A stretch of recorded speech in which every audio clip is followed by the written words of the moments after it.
আজ অনুকূল ঠাকুরের আশ্রম, সৎসঙ্গ আশ্রমে দেওঘরে। অনুকূল ঠাকুরের আশ্রম, সৎসঙ্গ আশ্রম দেওঘরের বিরাট বড় জায়গা জুড়ে বিস্তৃত এবং অত্যন্ত পবিত্র এই জায়গা।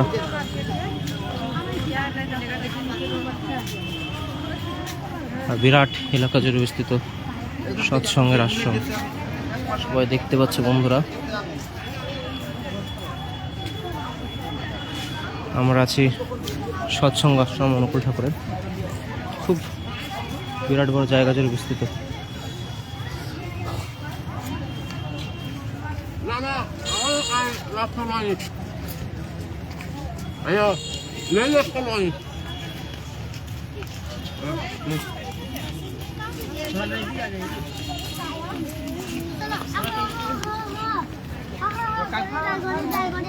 অনুকূল ঠাকুরের যারা সৎসঙ্গে সেবায় দীক্ষিত তাদের আশ্রম।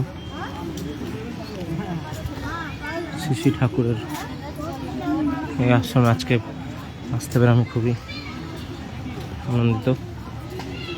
তো দেখতে পাচ্ছ বেশ শান্ত পরিবেশ, সুন্দর পবিত্র পরিষ্কার জায়গা।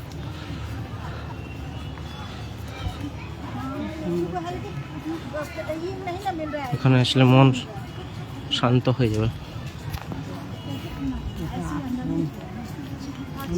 পুরো বিরাট এলাকা জুড়ে বিস্তৃত আশ্রম।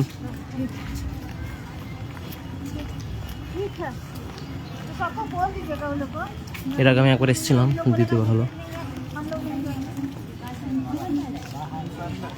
তো সৎসঙ্গ আশ্রমের দেখতে পাচ্ছি খুব সুন্দর করে সাজানো হয়েছে।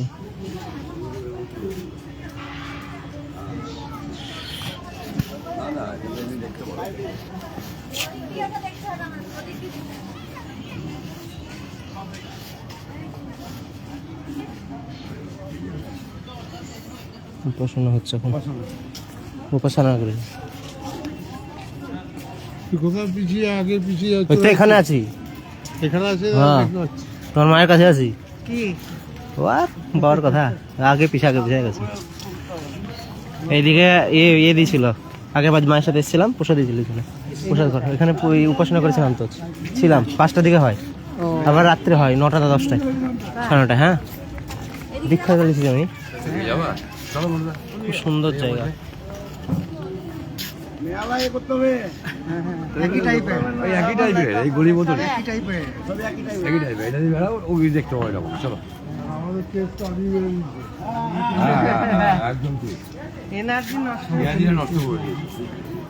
আবার ওখান থেকে যদি টোটো করে আসতাম তাহলে এতটা কষ্ট হতো না। আমরাও তো বলেছিলাম সৎসঙ্গ আশ্রম অনেক জায়গা জুড়ে বিস্তৃত। অনুকূল ঠাকুরের এই আশ্রম শ্রী ঠাকুর কর্তৃক 1946 সালে আশ্রম প্রতিষ্ঠিত হয়। অনুকূল ঠাকুর কর্তৃক প্রতিষ্ঠিত হয় 1946 সালে। এখানে অনুকূল ঠাকুরের উপাসনা কক্ষ বা বিভিন্ন ধার্মিক আলোচনা, বিভিন্ন ধর্মীয় কথা, ন্যায়পরায়ণ কথা আলোচিত হয়। অনেকে সমস্যা নিয়ে আসেন এখানে, সেই সমস্যাগুলো সমাধান করার জন্য শ্রী ঠাকুরের সাথে কথা বলে সেগুলো ঠিক করার জন্য বড়দার সঙ্গে কথা বলে। তো এই আশ্রমে একটি বড় ভোজনালয়ও আছে, যেখানে অনেক মানুষ খেতে পারেন সকাল থেকে রাত। সেই 10 তলা বিল্ডিং, খুব বেশ বড় সুন্দর জায়গা আশ্রম। দেখতে পাচ্ছেন সবাই।